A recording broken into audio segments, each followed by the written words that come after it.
हासिल है। तो दोस्तों, बच्चों को कुरान पढ़ाओ, हाफिज बनाओ। ये बताओ, आज खैर हम सोचते हैं यार बच्चा हमारा डॉक्टर बन जाएगा जी बन गया जी डॉक्टर, रोजी रोजाना की रोजी रोजाना की क्या मालियत आमद हो आप जानते हैं जो कुछ होती है।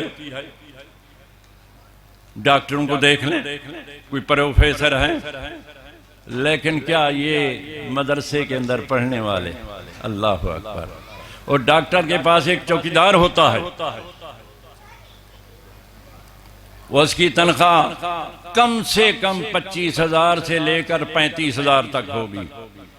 इन बच्चों को पूछ लें, मस्जिदों में नमाज पढ़ाते हैं, इनकी कितनी तनख्वाह है? मदरसे के अंदर जो उस्ताद इनको पढ़ाता है उसकी कितनी तनख्वाह है? हम क्या दे सकते हैं उनको? लेकिन देखोगे दोस्तों, जो रोजाना जब उठता है शाम को 5 लाख उठाकर चलता है, लेकिन पूरी उसकी फिर भी नहीं पड़ती। क्या होता है? उसकी बीवी बीमार हो गई, उसका इलाज यहां पाकिस्तान में नहीं होता। जरा सोचो क्या है। अल्लाह अकबर। ये 10,000 5,000 लेकर इसके बच्चे भी हैं। अल्लाह अकबर। खुदा की कसम, अगर बीमार हो जाए, कोई गंदी बीमारी नहीं होती कुरान की बरकत से दोस्तों, कोई गंदी बीमारी नहीं होती। उनका इलाज दोस्तों टिक्की पूड़ी से होता है या नहीं? जरा ईमान से बताओ। पहना दाल खा लो वो जनाब बुखार गया, सुबह सवेरे मौलवी साहब उठकर अजान भी दे रहा है और नमाज भी आपको पढ़ा रहा है। ये पेनाडोल खा लीजिए। अल्लाह अकबर। हमारे यहाँ, मैं नाम नहीं लेता, हमारे यहाँ एक डॉक्टर थे, वैसे नेक आदमी थे, बड़े डॉक्टर थे, सर्जन थे। अचानक दोस्तों उनको जिगर का कैंसर हो गया। अल्लाह बचा, जिगर का कैंसर हो गया। वसाइल थे,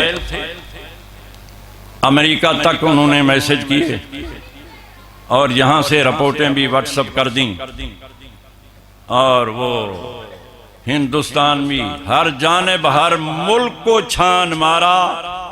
लेकिन कहा हजरत डॉक्टर साहब अब वक्त नहीं रहा जी, अब टाइम नहीं रहा, और अब बीमारी ऐसे मरहले पर पहुंच गई है कि हमारे पास उसका इलाज नहीं है। ये देखो 5 लाख तो शाम को उठाकर चलता है। अल्लाह अकबर। लेकिन बच्चों का इलाज यहाँ नहीं होता। क्यों? बीमारियां ऐसी हो जाती हैं, उनका इलाज यहाँ नहीं होता। उसकी बीवी बीमार हो गई, यहाँ इलाज नहीं होता जी। यहाँ हमारे बच्चे बीमार हो जाएं, गरीब गुरबे के दोस्तों, वो हजरत किबला मुफ्ती साहब के पास लाते हैं जी, हजरत दम कर दें, ये अलहम शरीफ पढ़ के फूका मार देते हैं और शिफा होती है। क्यों ना शिफा हो? मेरे नबी ने फरमाया, अलहम्दु शिफाउन लिकुल्लि दाइन, अलहम्दु शिफाउन लिकुल्लि दाइन। कुल मुजाफे, दाइन भी नकरा, कुल भी नकरा। नकरे की जब इजाफत होती है तो इस्तिग़राक़ का फायदा देता है। माना यह हर किस्म की बीमारी, कोई भी बीमारी हो, अलहम्द उसके लिए शिफा, अलहम्द उसके लिए शिफा है। ये अलहम्द कौन सी किताब का चैप्टर है? फिजिक्स का है, केमिस्ट्री का है, बायोलॉजी का है जी। और जिसका ट्यूशन पढ़ाने के लिए, एक सब्जेक्ट के लिए, जरा ईमान से बताओ खुदा की कसम कितनी फीस देते हो एक सब्जेक्ट पढ़ाने के लिए? प्रोफेसर को, कॉलेज और यूनिवर्सिटी का प्रोफेसर एक सब्जेक्ट की क्या लेता है फीस? कम से कम, चलो ये पसमानदा इलाका है, इसमें 5,000 तो लेता होगा। मुल्तान में तो इस फीस ज्यादा है इसकी, कम से कम 5,000 तो लेता होगा। अगर सारे सब्जेक्ट पढ़ाओगे कम से कम 20 से 25, 30,000 तक महाना जाता है तुम्हारा, जाता है या नहीं? अगर वक्त आ जाए मरने के बाद, बच्चे ने कुरान ना पढ़ा हुआ हो और आखिरी वक्त आ जाए, इस दुनिया से बंदा रुखसत हो जाए, क्या उसकी कब्र पर वही सब्जेक्ट जिसको 30-30 हजार की फीस भरता था, कोई सब्जेक्ट आकर पढ़ दे तो छुटकारा हो जाएगा? जरा ईमान से बताओ, हो जाएगा छुटकारा? क्या करेंगे? कहेंगे कि बिला जुबैर साहब के पास पहुंच जाओ, वहां मदरसे के अंदर जो तालिब इल्म बैठे हैं, जिनके कपड़े मैले हैं, फटी हुई टोपी सर पर है और गंदी जूती टूटी हुई उसके पाँव में है, वो बच्चे आ जाते हैं, मासूम बच्चे, खुदा की कसम, अल्लाह अकबर, अल्लाह अकबर। हदीस में आता है, जब हमारे गिरदनवाह के करतूत होते हैं, खुदा का गजब जोश में आता है, आसमान से अजाब, मुसीबत नाज़िल होना चाहती है, और नीचे मासूम बच्चे कुरान पढ़ रहे होते हैं, कुरान की आवाज आती है, अजाब वापस चला जाता है, अजाब वापस चला जाता है। ये उन मासूम बच्चों की आवाज सुनकर अजाब वापस चला जाता है। आज अब अगर बचे हुए हैं ना हम, ये कुरान की बरकत है, कुरान की बरकत है, हम इसीलिए बचे हुए हैं। तो कहेंगे मुफ्ती साहब हमारा बुजुर्ग फौत हो गया है, खान साहब फौत हो गए, सरदार साहब फौत हो गए, और आगे देगें पक रही हैं, 50-50, 100-100 देगें खाने वाले की मौजें लगी हुई हैं। वो कहते हैं जिंदगी में तो खर्चा नहीं किया, मरने के बाद तो माशाल्लाह बहुत कुछ हो रहा है जी, लेकिन ये नहीं देखते ये कमाई कहाँ की है। हुकूमत से तो मदद ली थी सड़क बनाने की, गरीबों के महलों को सुधारने की, कोई अस्पताल बनाने की, वो सारी कागजी कार्रवाई हो गई और वो सारी सरदार के खाते में पड़ गई। ये वही पैसा है, उस पैसे का क्या सवाब होगा दोस्तों? उसकी क्या जजा मिलेगी? कोई जजा नहीं मिलेगी। कहेंगे मुफ्ती साहब को 10 बच्चे भेज दो, 10 बच्चे आ गए, वो कुरान पढ़ेंगे, अल्लाह अकबर, अल्लाह अकबर, कुरान पढ़ेंगे। अगर उसकी बख्शिश होगी तो इस कुरान से होगी। जिनको हकीर समझ के गिरा दिया तुमने, यही चिराग जलेंगे तो रोशनी होगी। जिन्हें हकीर समझ के बुझा दिया तुमने, यही चिराग जलेंगे तो रोशनी होगी। वो दौर था, अल्लाह अकबर, जब कुरान की रौनकें थीं, कुरान की बरकतें थीं, जमाना नबूवत था, अल्लाह अकबर। एक हकीम भेजा गया हजूर की बारगाह के अंदर, कई महीने तक बैठा रहा। उलमा हजरात जानते हैं, वो आखिर 2-3 महीने के बाद हजूर के पास आया, अर्ज करने लगा, या रसूल अल्लाह, मुझे तो फलां बादशाह ने आपके गुलामों की खिदमत के लिए भेजा था, मगर यहाँ तो कोई बंदे बीमार होते ही नहीं है। मैं तो जिस मकसद के लिए आया था, जिस खिदमत के लिए आया था, वो तो मैं तो बैठा ही रहता हूँ सारा दिन, 2-3 महीने हो गए। हजूर ने फरमाया यहाँ कोई बीमार नहीं होगा। वह जिनके सीने में कुरान हो, जिनके सीने में हदीस रसूल हो, हदीस रसूल का इल्म हो, कुरान का इल्म हो, कुरान की बरकतें हों, वो कब बीमार होते हैं? नहीं होते। मेरा यकीन है, मेरा ईमान है दोस्तों, वो कभी भी बीमार नहीं होते। दोस्तों, बच्चों को कुरान पढ़ाना ये बड़ी नेमत है। और उसके बाद ये हमारे अजीज बच्चे, हमारे उलमा हजरात, माजरत के साथ उलमा से दोस्तों, उलमा ने बच्चों को पढ़ाया, बच्चों की अपनी सोच। मैं इन बच्चों से भी गुजारिश करता हूँ, अल्लाह ताला तुम्हारी उम्र में बरकत अता फरमाए। तुम्हारा इंतखाब किधर हुआ है, किस लिए हुआ है? हजूर की गुलामी के लिए हुआ है, हजूर की इज्जत व अजमत की चौकीदारी के लिए हुआ है। तुमने हजूर की इज्जत का पहरेदार बनना है और हालात को ना देखो। हमारे बुजुर्गों में इस दौर के अंदर एक खादिम रज़वी पैदा हुआ है, आपके सामने है खादिम हुसैन रज़वी। उसके उस्ताद भी तो बैठे हुए हैं, उसके साथी भी तो हैं। खादिम हुसैन रज़वी, टांगे उसकी सलामत नहीं है, लेकिन खुदा की कसम उनके बाद जो निकलती थी दिल से निकलती थी, दिल से निकलती थी। इसलिए सिर्फ शहर लाहौर की बात नहीं है, सिर्फ पाकिस्तान की बात नहीं है, पूरी दुनिया के अंदर उसकी आवाज पहुंची। क्या वजह है? दिल से जो बात निकलती है वो असर रखती है, दिल से जो बात निकलती है वो असर रखती है, पर नहीं ताकत परवाज मगर रखती है। खाक से उठती है तो गर्दों पे गुजर रखती है। दिल से निकलती थी बात। आज पूरी यहूदियत, पूरी ईसाइयत, पूरी मिर्जाइयत जिसके नाम से लर्जा बर अंदाम है, वो एक ही शख्स तो है। उसको भी तो किसी माँ ने जना था, उसको भी तो किसी उस्ताद ने पढ़ाया था। रज़वी साहब औकाफ के अंदर मुलाजिम थे, बुलाया गया मुलाजिमीन को। मुलाजमत हुकूमत की नौकरी है भाई, हुकूमत जिस तरह कराना चाहे करना पड़ता है। खादिम हुसैन के सामने जब नजरिया रखा गया, उन्होंने फरमाया ये लो नौकरी ले लो, मुझे नौकरी की जरूरत नहीं है, मुझे नौकरी मुस्तफा की मिली हुई है, रसूलुल्लाह की नौकरी मिल गई है।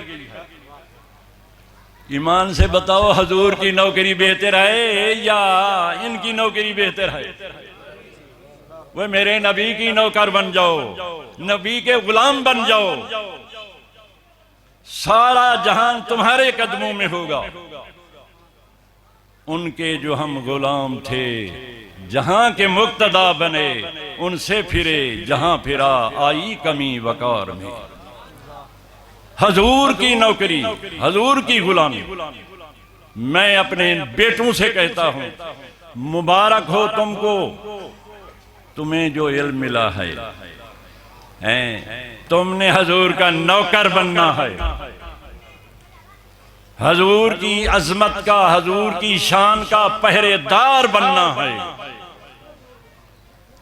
और वो ये नहीं पढ़ने के बाद सिलसिला खत्म, किताब रखी गई। वही जब तक हजरत के पास थे किताबें भी पढ़ते थे, तफसीर भी पढ़ लेते थे। नहीं, मजीद मुताला करो, मेहनत करो। यही हमारे सल्फ सालिहीन का तरीका रहा है। अल्लाह अकबर।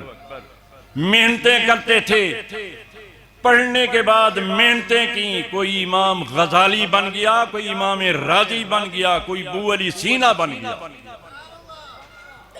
ये मेहनतें की। रसूलुल्लाह के विसाल के बाद हजूर का विसाल हो गया।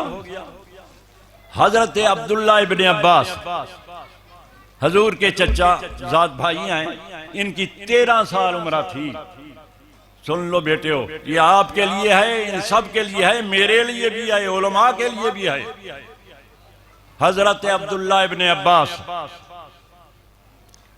की उम्र 13 साल। 13 साल जो कुछ पढ़ा, वो क्या पढ़ा? उस जमाने में कोई किताबें थी, कोई मदरसे थे। मदरसा था असहाब सुफा का था, मस्जिद नबी के अंदर। कुर्बान जाइए। आज जब हाजी उम्रे पे जाते हैं, मदीने में जाते हैं, हर एक तड़पता है यार असहाबे सुफ़ा के, और जहां मेरे नबी के तालिब इल्म बैठते थे वहां नफल पढ़ने का मौका तो मिल जाए। होता है या नहीं?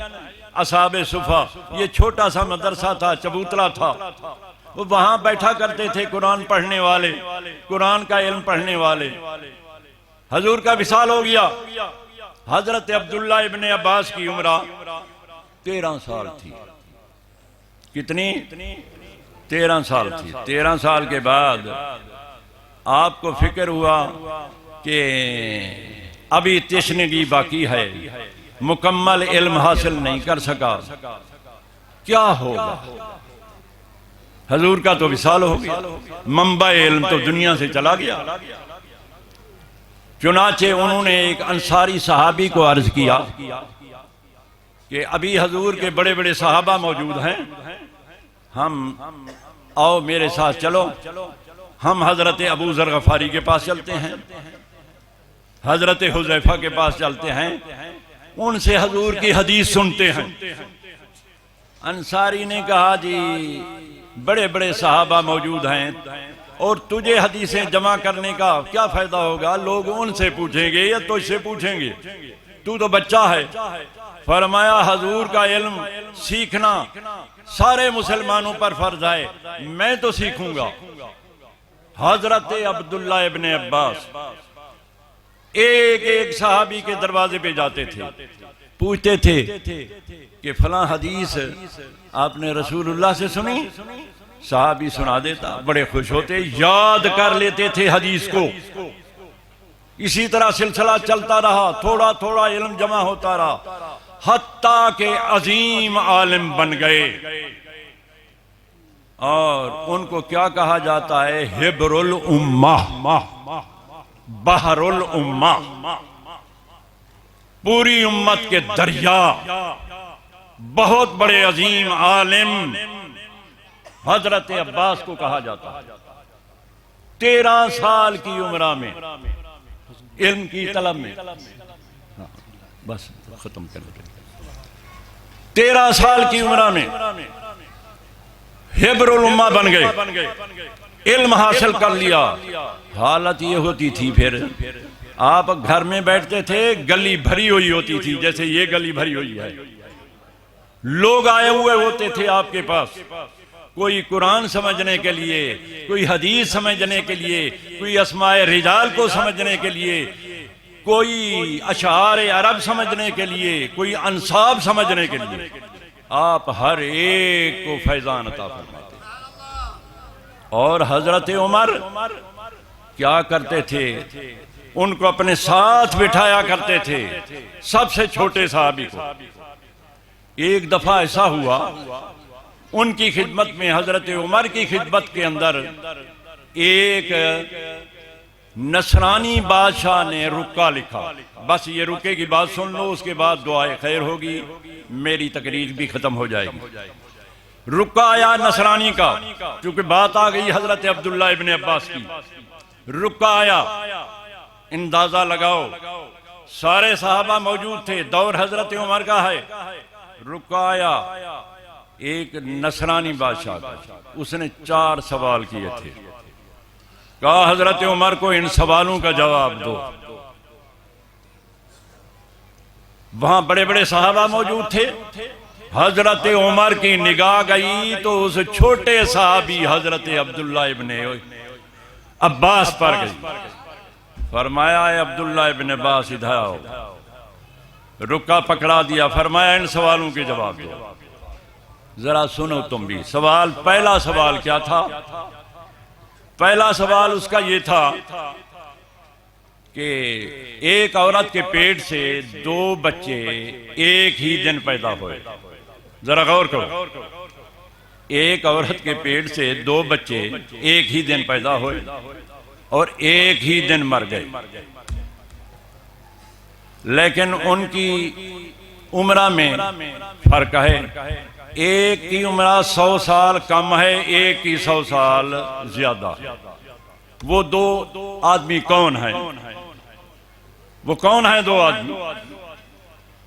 दो भाई आए इकट्ठे पैदा हुए, एक ही दिन फौत हो गए।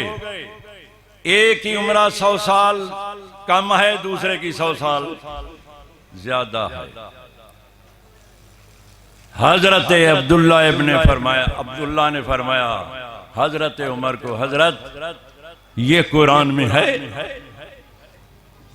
हेबरुल माह है, ये कुरान में है। फरमाया दो बेटे पैदा जो होने वाले हैं, एक हजरत उज़ैर अलैहिस्सलाम है, एक हजरत अजीज अलैहिस्सलाम। ये दोनों भाई थे, ये दोनों जन्मे पैदा हुए थे। और कुछ अरसे के बाद हजरत उज़ैर अलैहिस्सलाम फौत हो गए। कुरान कहता है तीसरे पारे में उनका जिक्र है, वो 100 साल तक मुर्दा रहे। 100 साल के बाद दोबारा जिंदा हुए और उज़ैर अलैहिस्सलाम 100 साल के बाद मुर्दा रहे, 100 साल के बाद जिंदा हुए और अजीज अलैहिस्सलाम जिंदा रहे।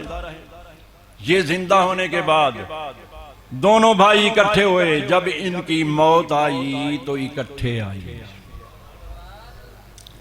फरमाया देख लो, उज़ैर अलैहिस्सलाम अपने अजीज से 100 साल छोटे हैं। उनकी उम्र थोड़ी आई। दूसरा सवाल क्या था? दूसरा सवाल ये था, मैं मुख्तसर करता हूं, दूसरे सवाल भी छोड़ता हूं दोस्तों। आखिरी सवाल ये था उनका कि एक शख्स दुरूद शरीफ पढ़े, अल्लाहुम्मा सल्ली अला सय्यदना व मौलाना मुहम्मद व बारिक वसल्लम। दूसरा सवाल ये था कि एक वो कौन सी कैद खाना है जिस कैद खाने के अंदर कैदी को सांस लेने की इजाजत नहीं है जब तक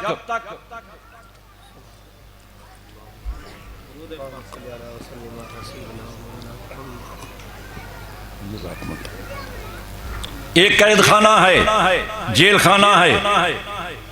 कैदी जब उसमें कैद हुआ तो उसको सांस लेने की इजाजत नहीं है। जितना अरसा कैद खाने में रहा सांस नहीं लिया। जब कैद खाने से बाहर आया फिर सांस भी लिया, इतना अरसा उसने सांस नहीं लिया। हजरत अब्दुल्ला इब्ने उमर ने फरमाया वो बच्चा है जो अपनी माँ के पेट में होता है।